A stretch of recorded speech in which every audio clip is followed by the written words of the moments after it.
Bonjour, bienvenue à Atelier Librairie, le livre voyageur animé par Fabienne Roch et moi-même, Bruno Lalonde. Nous sommes à Montréal le 15 janvier 2021. Donc, septième vidéo consécutive, telle que promis. Alors, je vais vous montrer quelque chose à l'écran et après, je vais enchaîner sur comment je me suis porté acquéreur d'un ensemble de revues. Tenez, que je vous montre à l'écran ici. Alors, qu'est-ce que c'est? C'est le bulletin trimestriel de la Fondation Auschwitz. Et l'acte 1, Histoire et mémoire des crimes et génocides nazis, colloque international, Bruxelles, novembre 1992, numéro spécial 36-37, avril-septembre 1993, édition du Centre d'études et de documentation. Alors sans doute, oui, très certainement, j'ai raconté ma rencontre avec Anatole. Alors je vous résume, et si je me répète, c'est pas si grave, parce que les choses vraiment importantes, c'est nécessaire de toujours les répéter. Nous baignons dans une espèce d'océan de choses insignifiantes et qui, elles, on n'hésite pas à nous en servir sans arrêt, sans arrêt, sans arrêt. Alors il faut pouvoir, les choses moindrement intelligentes, moindrement sensées, faut pouvoir les répéter, je dirais même inlassablement, pour contrer un tant soit peu la bêtise ambiante. La bêtise ambiante des téléséries, des talk shows, qu'on appelle les shows de chaises, de toutes les choses absolument débiles qu'on nous propose à l'envi, et sans aucune gêne aucune. Alors on avale tout ça. Alors ça nous prend quand même des contreforts. Alors oui, je m'étais porté acquéreur de ça et d'une assez belle bibliothèque.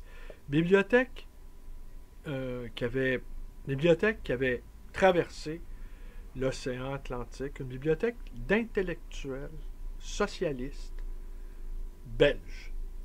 Et le grand-père de la compagne d'Anatole, eh bien, était un anarcho-socialiste et qui était un intellectuel dans les cercles bruxellois aux alentours de 1920. Alors, il y avait une belle collection de livres sur la Commune, entre autres. Des choses que j'ai vendues, hein, faut bien que je le dise.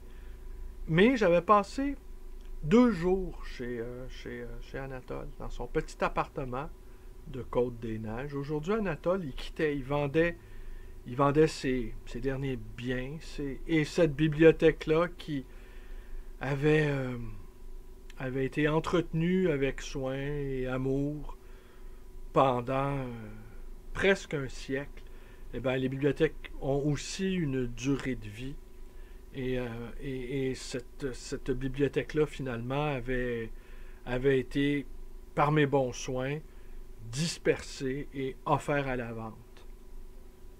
Mais ce qui s'était passé, ce qui s'était joué avec Anatole et moi, on a passé 2 jours chez lui. Nous avions dîné ensemble, nous avions échangé, nous avions noué une sorte d'amitié temporaire, mais néanmoins significative. Et Anatole avait la moitié des membres de sa famille avaient péri dans les camps nazis. Alors, il était né après les camps, mais c'est la moitié, ses oncles.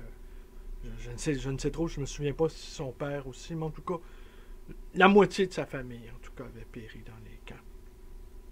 Et donc, Anatole avait aussi, ben ça, j'ai pas osé les lire, j'ai pas osé lui demander qu'il me les donne à lire, avait noué une relation épistolaire avec le poète belge William Clift.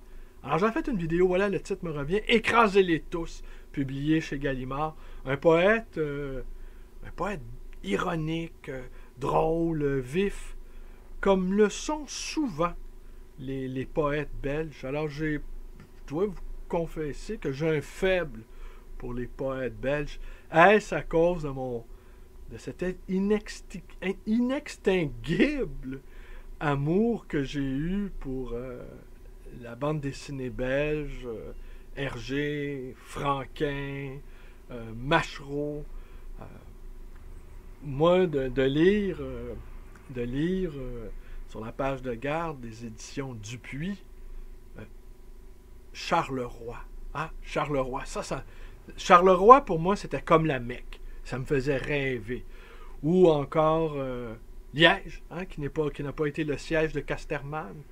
Alors forcément, toute cette éducation à la BD belge m'a amené à avoir un faible pour la littérature belge en général, et en particulier pour les poètes belges qui ne se prennent pas au sérieux. J'imagine qu'il y en a qui se prennent au sérieux, mais ceux que j'apprécie ne se prennent pas au sérieux. C'est sûr d'être une sorte de satellite à l'égard de la France qui prend toute la place, permet une certaine désinvolture, permet un certain relâchement, un certain abandon aux usages et un certain relâcher, n'est-ce pas? Bref, se prendre au sérieux à l'ombre de ce qui a été ce vaste empire européen, n'est pas approprié, je pense. Quant à nous, Québécois, eh bien, nous sommes des résidus abandonnés de cet empire, et nous, on est comme les enfants abandonnés dans la forêt, là. Sans doute, beaucoup nous disent l'acte d'Amérique du Nord a scellé notre destin une bonne fois pour toutes. Mais qu'un contrat, ça se déchire selon les rapports de force, eh bien, toute l'histoire politique et militaire en est ponctuée, et dans le monde des affaires aussi. Alors, on peut faire un contrat avec un partenaire d'affaires, et si on juge pour des raisons parfois correctes que ce contrat-là ne nous convient plus, puisque la situation a évolué, eh bien, il y aura des avocats, et beaucoup d'argent aussi, qui vont nous permettre de s'en délivrer. Il en était de même dans l'histoire politique, sauf que nous, l'acte d'Amérique du Nord a scellé, malheureusement, notre situation politique. On aurait pu s'en déprendre par un acte d'indépendance, par un acte de souveraineté que nous n'avons pas su mettre en mouvement jusqu'au bout. Et présentement, nous en assumons les conséquences. Et je ne crois pas que l'actuelle administration caquiste posera des gestes qui iront dans ce sens-là. Ça va être au contraire, notre seul horizon, en fait, c'est de maintenir le statu quo coûte que coûte. Peut-être en est-il aussi du système capitaliste qui n'a plus d'avancée possible. Alors, tout ce qu'on va faire maintenant, c'est de protéger ce qu'on a, quoi qu'il en coûte. Alors donc, je reviens à Anatole et le bulletin trimestriel de la Fondation d'Auschwitz. Alors, ce que Anatole avait donc vendait ses biens et est allé s'établir à Tel Aviv en 2012.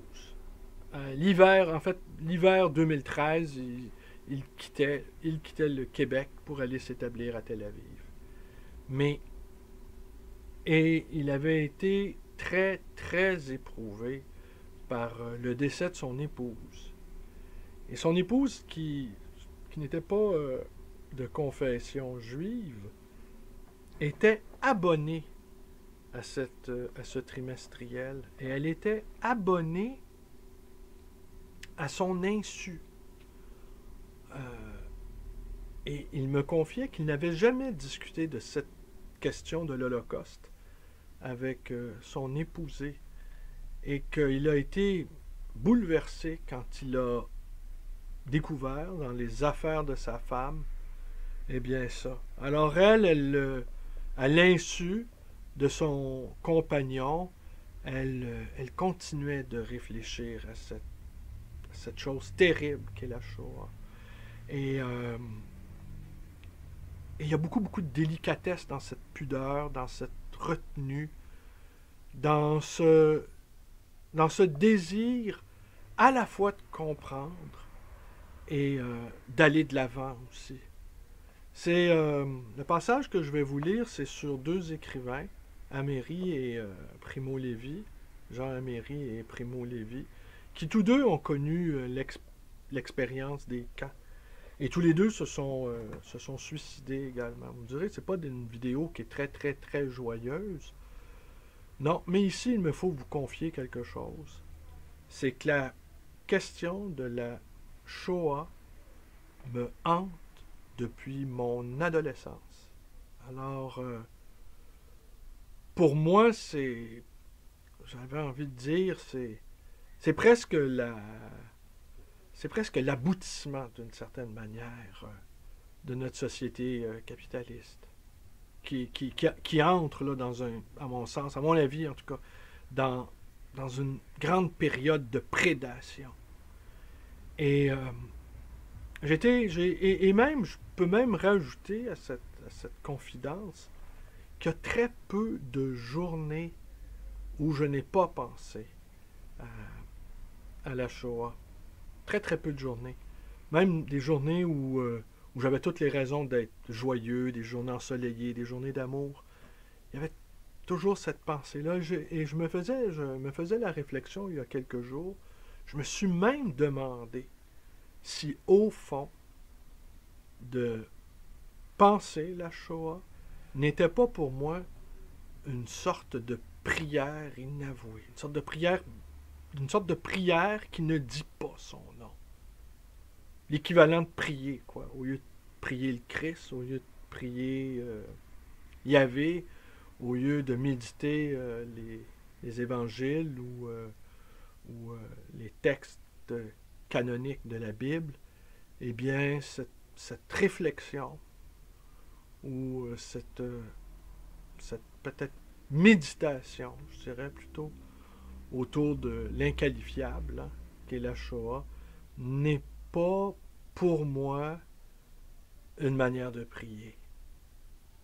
Alors, je ne sais pas, peut-être vous jugerez que cet aveu-là est inconvenant, mais pour moi, c'est l'expérience des camps et l'arrière-plan de notre modernité, de notre contemporanéité, que nous sommes issus de cela, d'une certaine manière. Et quand on regarde la crise sanitaire qui se déploie, on ressent bien que la tentation de l'eugénisme n'est pas loin, qu'il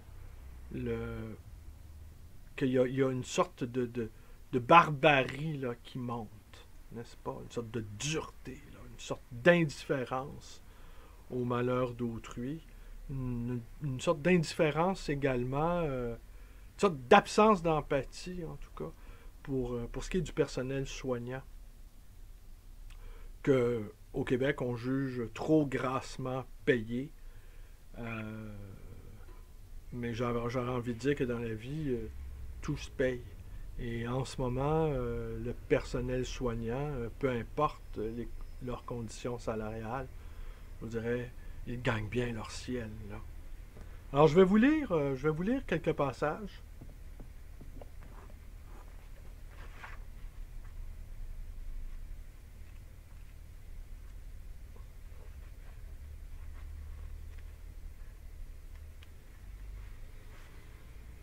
Alors, nous ne savons pas si Primo Levi et Jean Améry se rencontrèrent à Auschwitz.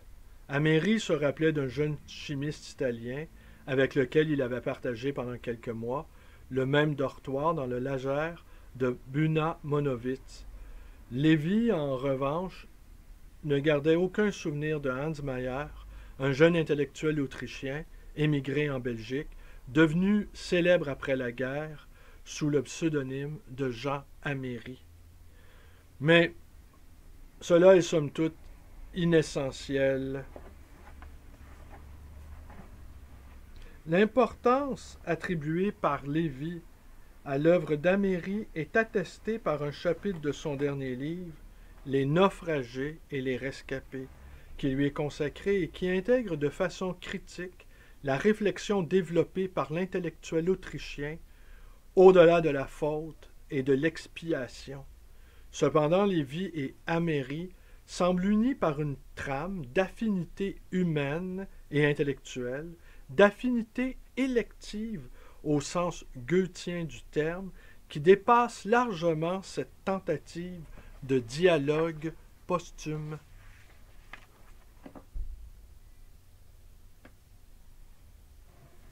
Tous les deux, selon leur propre témoignage, étaient devenus juifs à Auschwitz.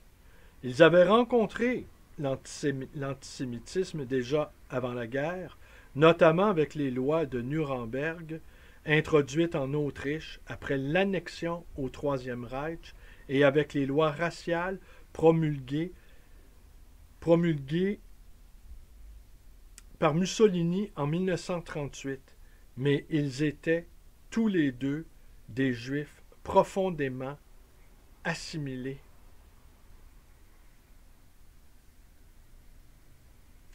Analogues furent aussi les circonstances tragiques de leur mort.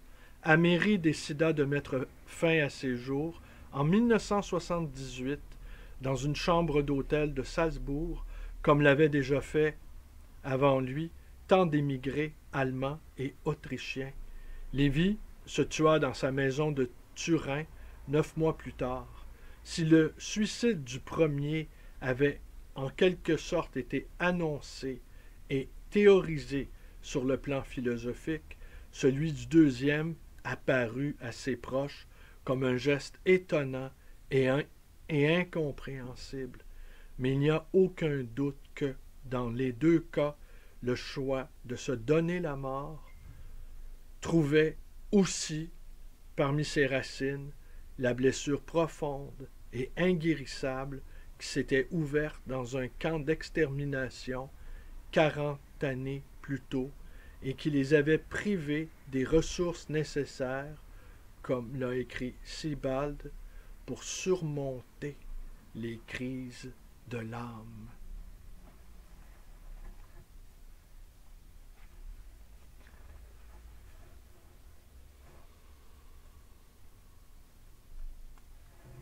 Améry et Lévi appartenaient complètement à l'univers sécularisé du judaïsme occidental, ce que, dans une lettre à Max Brod, Kafka avait défini. Attendez, il y a le mot. J'oserais pas dire. Avait défini. Ah, c'est en allemand. Alors, je crois comprendre l'esprit de la judaïté. Voilà, je pense que c'est une traduction à peu près correcte. Je vous épargne mon allemand qui est inexistant. Dans lequel l'identité culturelle avait adhéré au monde environnant et était désormais séparée autant de la loi, avec un grand L, que du passé du peuple juif, élevé dans un milieu laïque, enraciné dans la culture de leur pays, étranger à la tradition et à la religion hébraïque, athée par conviction philosophique et, pourrait-on ajouter, par expérience vécue, persuadé que Dieu ne peut pas exister dans un monde qui a engendré la Shoah, il était juif par une sorte d'anamnèse existentielle qui trouvait son point de départ dans l'expérience concentrationnaire. Chez Lévi, la récupération de l'héritage culturel juif sera probablement plus importante que chez Améry, pour lequel la conscience juive sera toujours définie en négatif du fait de la persécution et du génocide. Mais tous les deux se sentaient profondément juifs. Ils n'hésitaient pas à affirmer que leur judéité était inscrite sur leur peau, dans le numéro que l'on avait tatoué sur leurs bras à leur arrivée à Auschwitz et qui deviendra un élément fondamental de leur identité. Juifs malgré eux, ou juif, non-juif, d'après la formule d'Isaac Deutscher. Jean Améry dira à ce propos que la judaïté était pour lui à la fois une impossibilité et une contrainte.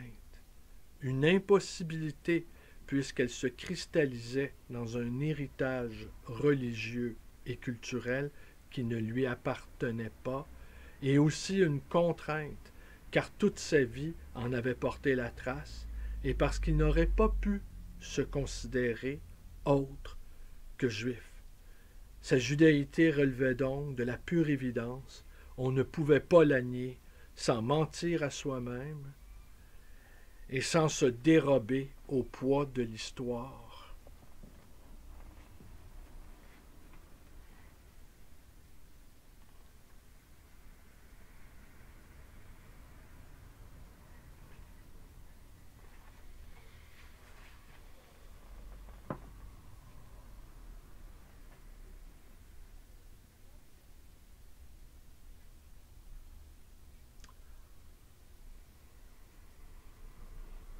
Ainsi que beaucoup d'autres rescapés du génocide, Primo Levi a écrit Si c'est un homme, et ce que j'ai cru comprendre, la traduction ne serait pas exacte. Ce serait plutôt Si c'est ça un homme, et non pas Si c'est un homme.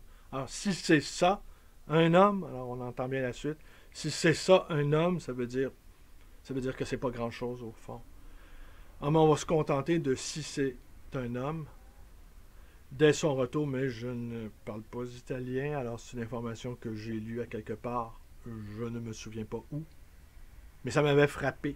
Ça m'avait frappé la différence et la différence qu'il pouvait y avoir dans cette traduction.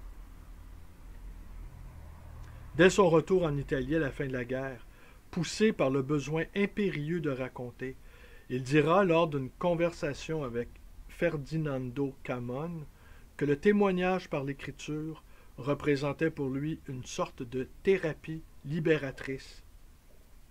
J'ai eu l'impression que l'acte d'écrire équivalait pour moi à m'étendre sur le divan de Freud. Lévy consacra à son expérience un dernier ouvrage, Les naufragés et les rescapés, paru quelques mois avant sa mort. Dans ce petit livre, qui était déjà devenu un classique, le témoignage n'est plus que le point de départ d'une tentative de penser Auschwitz, sa place dans l'histoire du XXe siècle et la rupture de civilisation qu'il marque dans l'histoire de l'humanité. Le souvenir n'était plus la source unique de sa réflexion, car il était enrichi par la recherche historique sur la Shoah. Ce qui marquait le récit n'était plus le besoin impérieux de raconter, mais la lucidité du regard rétrospectif.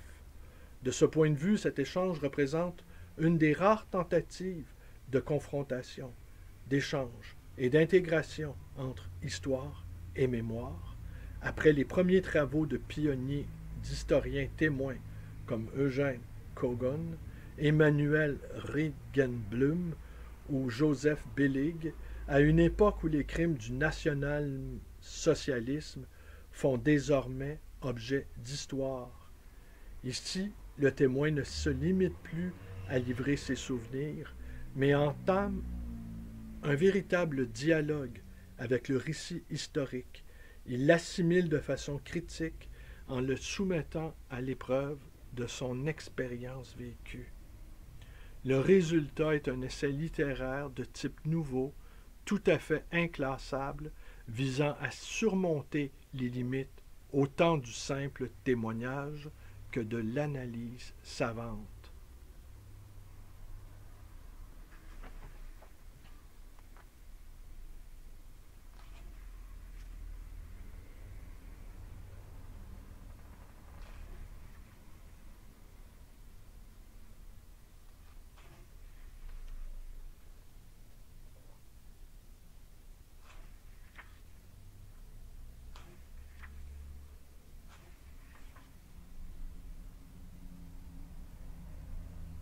Alors, je lis un dernier passage. À partir d'une perception commune d'Auschwitz comme limite extrême de l'expérience humaine, Lévy retrouvait un fil d'espoir et réaffirmait sa confiance dans l'homme. Améry, qui revendiqua toute sa vie son affiliation à la tradition des Lumières, semblait renverser dialectiquement son humanisme intégral dans une négation radicale du principe d'espérance. La torture qui apparaissait à ses yeux comme l'essence du national-socialisme éliminait toute possibilité de rédemption. Qui a subi la torture, écrivait-il, ne peut plus sentir le monde comme le sien. La honte de l'anéantissement ne peut plus être effacée. Dans un essai de 1969, dans l'antichambre de la mort, il célébrait l'insurrection du ghetto de Varsovie comme un exemple lumineux de rachat humain consistant à opposer à la mort volontaire à celle subie dans les camps d'extermination nazis.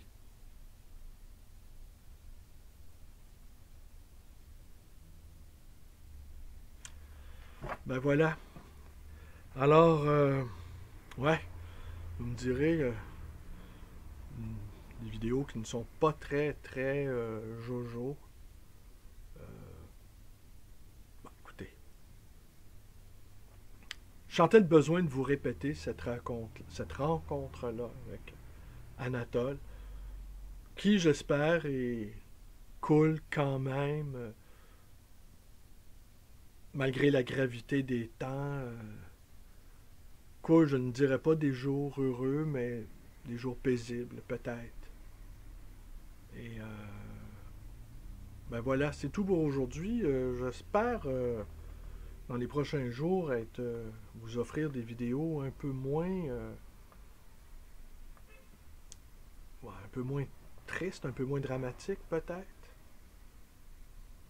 Mais je vous ai confié ceci, que pour moi, d'une certaine manière, évidemment, l'impossibilité de penser le mal radical.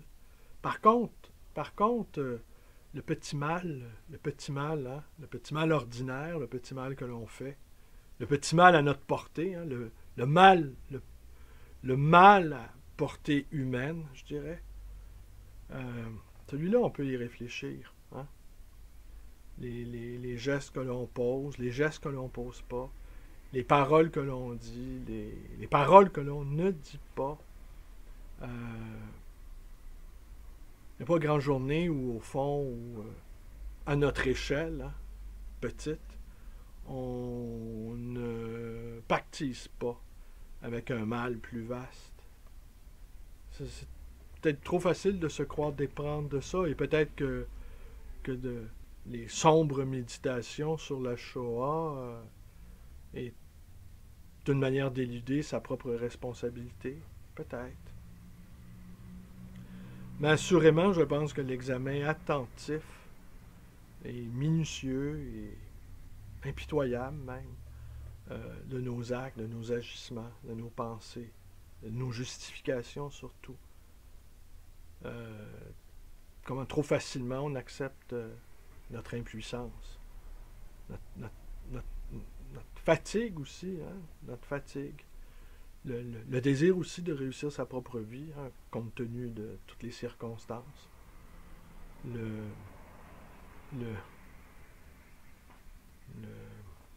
mal-être, hein, le mal-être à être. Bon, ben écoutez, c'est tout pour aujourd'hui. Je vous remercie d'être avec moi. Merci, merci. Alors, c'est moi encore qui vous... ouais. Voilà. Merci. Bonne journée à tous.